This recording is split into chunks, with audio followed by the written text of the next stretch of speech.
If you ever have a hard time with your fingers feeling like they're getting tripped up on fast music, then you may be thinking about the fingers completely wrong, and this video is going to help you to get faster, more confident, and more automatic fingers.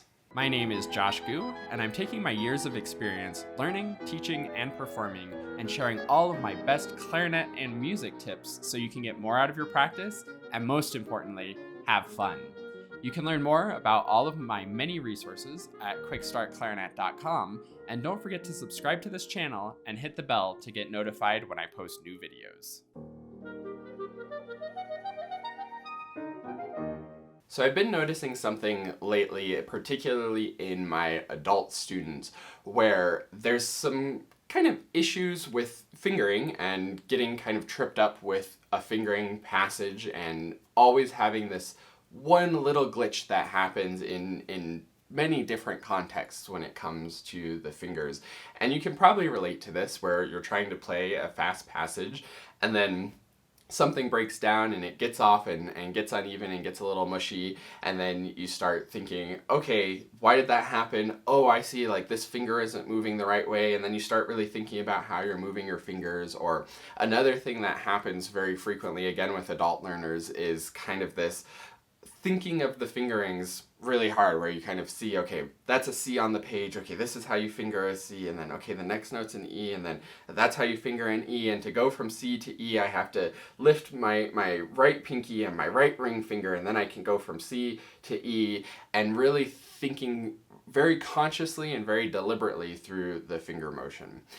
Now, sometimes that can be valuable to really think about the finger motion, especially thinking about the quality of the finger motion more than the specific mechanics of what fingers are actually moving. So for that C to E example, thinking about like, okay, am I lifting both fingers to the same height? Am I moving them both at the same speed? Is the rest of my hand staying relaxed as I do that?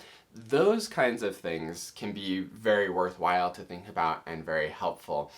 But I'm pretty confident that in no circumstances is it valuable to think, okay, I have to move the right pinky and the right ring finger both at the same time, and thinking about the specific mechanics of which fingers you're moving.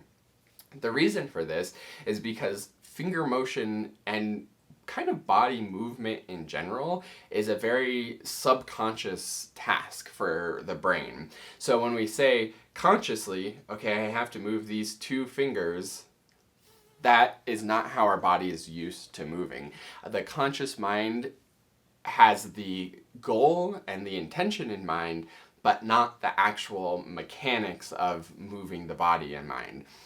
A perfect example of this is, say you want to go to the refrigerator and get some food. All you have to do consciously is say, I want to go to the refrigerator and get some food. Okay, let's do that now. And then your body can stand up, walk over to the refrigerator, open the refrigerator, and then you can look mindlessly at all the food in there and not know what you want. Then it's back to the conscious brain to decide. So what would be the opposite of that, or what we try to do when we're playing the clarinet sometimes, is we say with our brain, okay, I want to go to the refrigerator and get some food. That's the equivalent of saying, I want to play from C to E, which is good. That's all our conscious mind has to do, and then we should let the subconscious take over and do it. But sometimes when we're playing the clarinet, consciously we go, I want to go to the refrigerator and get some food. Then consciously we're thinking, okay, what muscle do I move first to do that? Okay, I think I need to bend my hip flexors and engage my abdominal muscles so that I kind of lean forward a little bit, and then make sure like both my feet are flat on the floor so I can stand up, and I got to bend my knees enough, and I think my ankles need to bend a little bit, and then I keep leaning forward? Like, how do I do that? And you can see how ridiculous that is and how hard it would be to consciously control every single muscle you need to control to get from wherever you are to your refrigerator to get a snack. And that's exactly what we're doing when we say, okay, I have to move these two fingers here, and then I have to move this finger, and this finger has to like hit a side key and move like this to hit the side key, and then these fingers have to coordinate. So if you find yourself thinking that way, be very careful about that, and try not to think about the mechanics of what is making the fingers move, or what fingers have to move where. How the fingers are moving is worth thinking about and having that quality. Again, with the going to the refrigerator analogy, you could think about that as the conscious mind saying, okay, I'm going to walk to the fridge and get a snack, but I'm going to make sure that I do it in a relaxed way. Or as I'm doing that, I'm also going to like stretch my arms out and get up and shake out and get loose a little bit. Or even as you're going, you can think about, what snack am I going to get out of the fridge? And that kind of qualitative stuff is good for the conscious mind, but the actual mechanics of making it happen should stay in the subconscious. So all of that to say, as you're practicing and as you're working on something, keep the mechanical finger motion in the subconscious as much as possible. Use the conscious mind to just set the path of where you want to go, and maybe monitor the quality of how you're getting there is valuable, but the actual mechanics stays in the subconscious. Now you may be asking, like, oh, that's interesting. I don't think I ever do that, but I bet you do.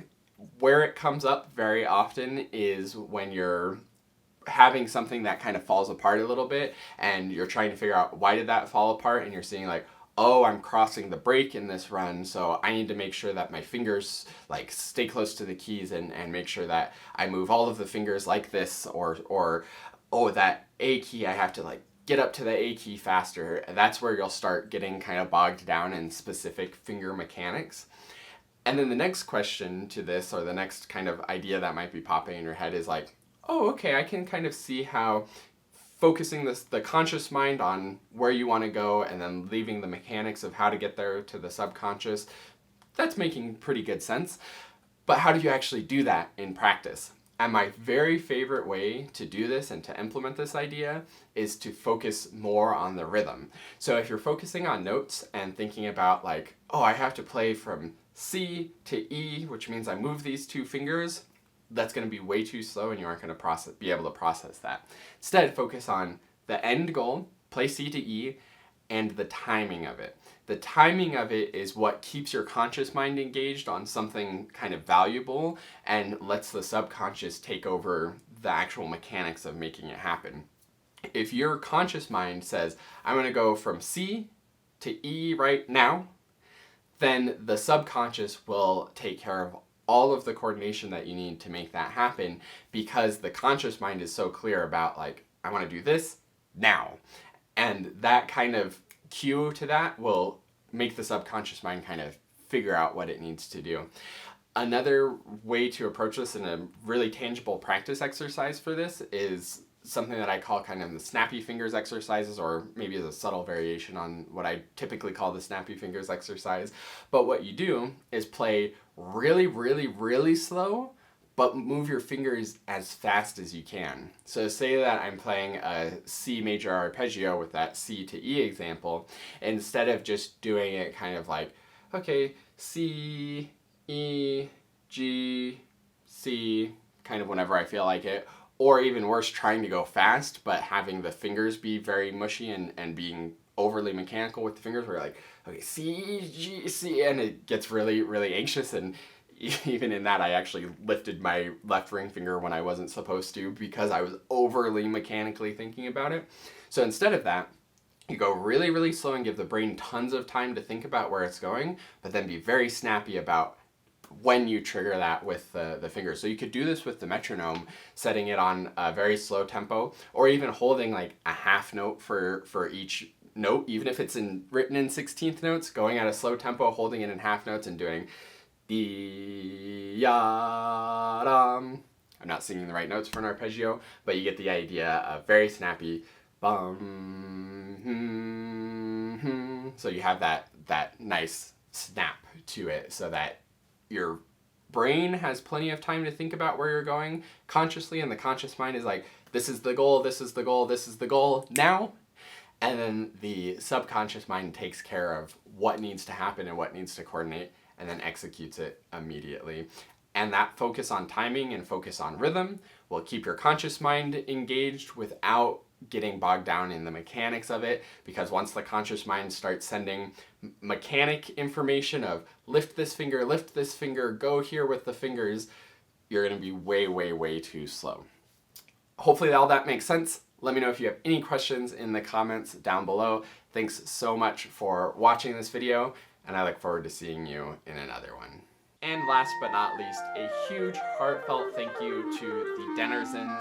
This is like the Quick Start Clarinet family who supports the channel and helps to make everything that I do possible. If you would like to support the channel and get some awesome rewards in return where we can work one-on-one over video and you can have my full support moving forward on your clarinet journey, then go to quickstartclarinet.com/supporter.